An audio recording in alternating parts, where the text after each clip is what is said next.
Sebelumnya, Assalamualaikum warahmatullahi wabarakatuh. Di video kali ini, kami kelompok 3 dalam tugas mata kuliah Perekonomian Indonesia akan membahas terkait dinamika pendapatan nasional di Indonesia. Saya atas nama Farik Ramin Badin selaku moderator sekaligus pemateri 1, dan ada teman saya Iqmal selaku pemateri kedua dan Odik Sumawati selaku pemateri ketiga. Langsung saja saya akan menjelaskan terkait dinamika pendapatan nasional di Indonesia. Sebelum masuk lebih jauh terkait materi tersebut, kita harus mengetahui apa itu pendapatan nasional. Pengertian pendapatan nasional adalah nilai barang dan jasa berdasarkan harga pasar yang diproduksi oleh sebuah perekonomian dalam suatu periode, biasanya dalam kurun waktu 1 tahun, dengan menggunakan faktor-faktor produksi yang berada dalam perekonomian.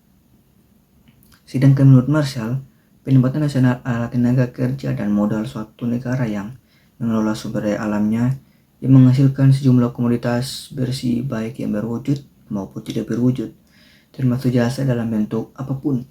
Setiap tahunnya ini adalah pendapatan atau laba bersih tahunan negara atau dividen nasional.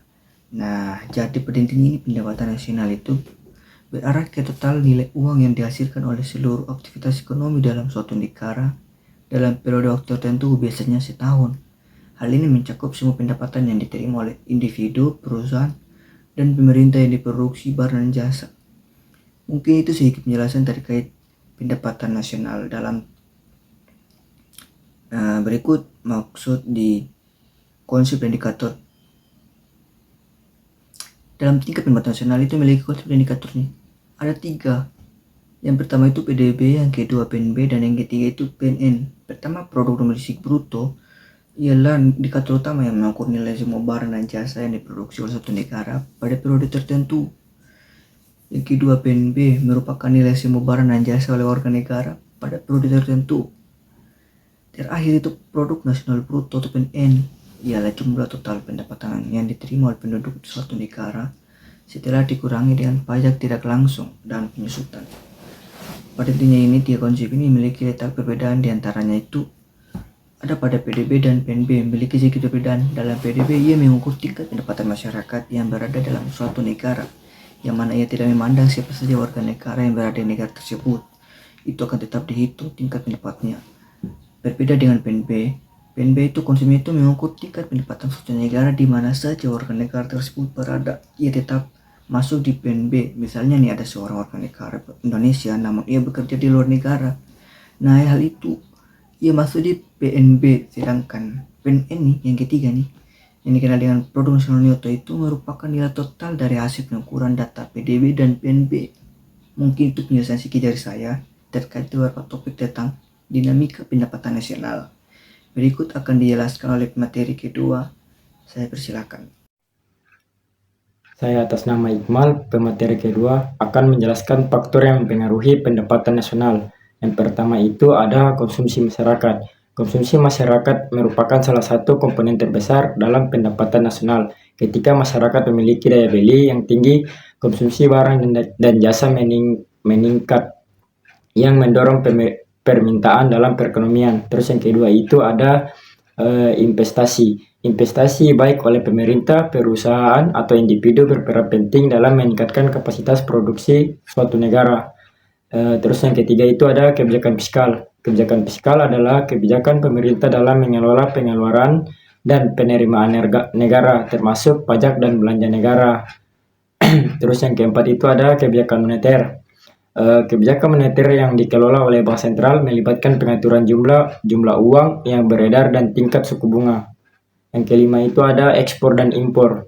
Ekspor dan impor mempengaruhi pendapatan nasional melalui perdagangan internasional. Ekspor yang meningkat dan mendatangkan devisa bagi negara yang dapat digunakan untuk membeli barang dan jasa dari luar negeri untuk diinvestasikan dalam pembangunan ekonomi domestik. Terus sebaliknya, impor yang tinggi dapat mengurangi cadangan devisa dan memperburuk neraca perdagangan. Terus yang terakhir itu ada stabilitas politik dan ekonomi. Stabilitas politik dan ekonomi sangat penting untuk menciptakan iklim investasi yang kondusif. ketika negara memiliki sistem politik yang stabil, kebijakan ekonomi yang jelas, dan kondisi sosial yang aman. Nah, terus data dinamika pendapatan nasional di Indonesia. Berikut adalah beberapa data dinamika pendapatan nasional.